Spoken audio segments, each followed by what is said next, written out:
شايفين الكفته وهي متبهدله عامله ازاي؟ ولا كأنه. بصوا تعالي اقولك، اي حاجه هتحطيها اضافات على الكفته هتبقى اي حاجه غير كفته حياتي. خلينا متفقين من الاول. اول حاجه كيلو الا ربع لحمه عليهم 350 جرام دهن على ليا فقط لا غير.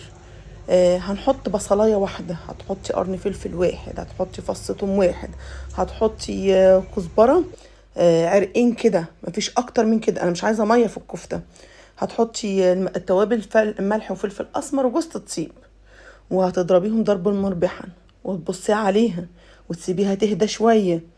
تمام، سيبيها تهدى شويه حوالي 5 دقايق، وتضربيها تاني زي ما انتوا شايفين. اول ما تضرب تاني هتبتدي معاكي تديكي اول تشميعه، اديتك اول تشميعه وتمام. ابتدي بقى اعجنيها بايدك. الكفته عباره عن خطوات،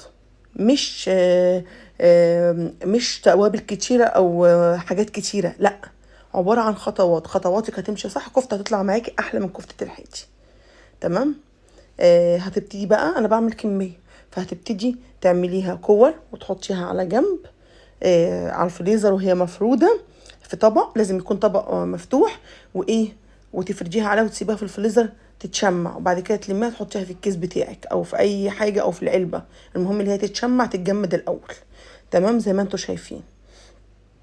هتبتدي تجيبي السياخ بتاعتك زي ما انتوا شايفين، امسحها مسحه كده بميه البصل، واخد قطعه كبيره زي ما انتوا شايفين بالظبط، وهبتدي هبتدي اقفل عليها. هوريكم الكفته بدل نجحت معاكي هتبقى ازاي. بصوا كده، هتفضلي تضربيها شمال وتحركيها يمين وتحركيها شمال، هتطلع معاكي زي ما انتوا شايفين. بصوا التشميعه بتاعتها حلوه قوي.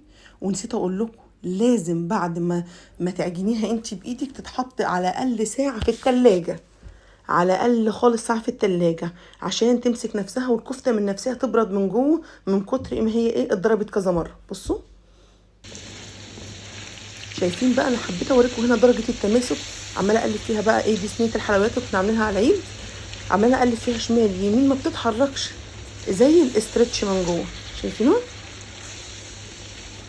يلا اشوفكم في فيديو جديد، وصفات جديده مع في مطبخ هنا. واوعوا تنسوا تعملوا لايكات في كل حته.